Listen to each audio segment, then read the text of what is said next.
মানুষ মারা গেলে তার সঙ্গে বসবাস করছেন স্বজনরা। শুধু তাই নয়, মৃতকে প্রতিদিন গোসল করানো, পোশাক পরানো, এমনকি খাওয়ানো হয়। এমনই এক আজব রীতি চালু রয়েছে ইন্দোনেশিয়ার পাঙ্গালায়। সেখানে মৃতদেহের সঙ্গে বসবাস করছেন স্বজনরা। অবাক হলেও ঘটনাটি সত্য। মুসলিম সংখ্যাগরিষ্ঠ দেশ ইন্দোনেশিয়ার পাঙ্গালায় তোরাজা সম্প্রদায় এমনই এক রীতি যুগ যুগ ধরে মেনে আসছেন।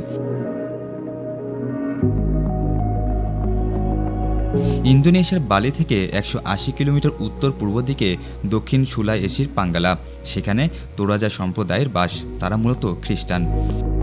তারা জন্মের পর থেকে বিশ্বাস করেন যে মৃত্যু মানে জীবনের শেষ নয়, বরং জীবনযাত্রার একটি অংশ।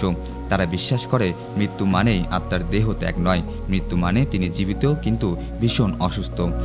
তাই হাঁটাচলা, খাওয়া, এমনকি কথা বলতে পারে না। তাই এই সম্প্রদায়ের কোনো আত্মীয়র মৃত্যু হলে অন্ত্যেষ্টিক্রিয়ার বদলে তার বিশেষ যত্ন নেওয়া হয়।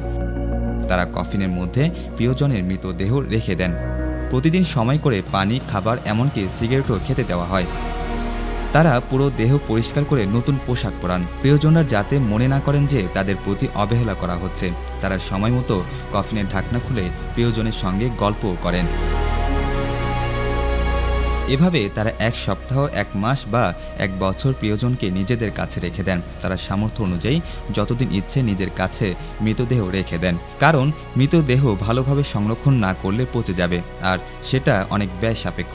এর জন্য বিভিন্ন ধরনের রাসায়নিক দরকার হয়।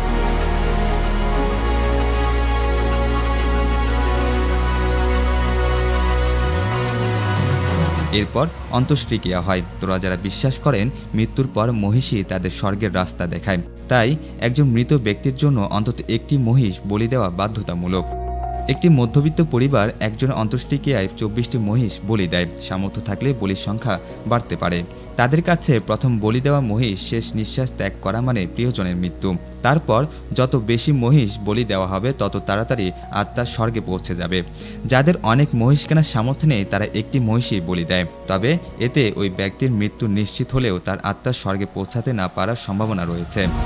বিশেষজ্ঞদের মতে তোরা যারা অন্ত্যেষ্টিক্রিয়া খুব ঘটা করে পালন করেন, তা না হলে আত্মা স্বর্গে যাবে না। আর এর জন্য মহিষ প্রয়োজন। মহিষ কেনার টাকায় এবং অন্ত্যেষ্টিক্রিয়ার খরচ জমানোর জন্য তারা মৃতদেহ বাড়িতে রাখেন। বলি দেওয়ার পর মহিষের মাংস উপস্থিত আত্মীয়দের খাওয়ানো হয়। তারা অন্ত্যেষ্টিক্রিয়ার পর মৃতদেহসহ কফির নির্দিষ্ট কোনো গুহায় রেখে দেন। পাহাড়ি অঞ্চল হয় এমন অনেক গুহা রয়েছে সেখানে, কিন্তু তারপরও বছরে একবার আত্মীয়রা সেই গুহার কাছে যান। কফিন থেকে মৃতদেহ তুলে পরিষ্কার করে নতুন পোশাক পরান এবং খাওয়ানো হয়। তাদের বিশ্বাস মৃতদের প্রতি সম্মান জানালে তাদের আয়ু বাড়বে এবং সৌভাগ্য অর্জিত হবে।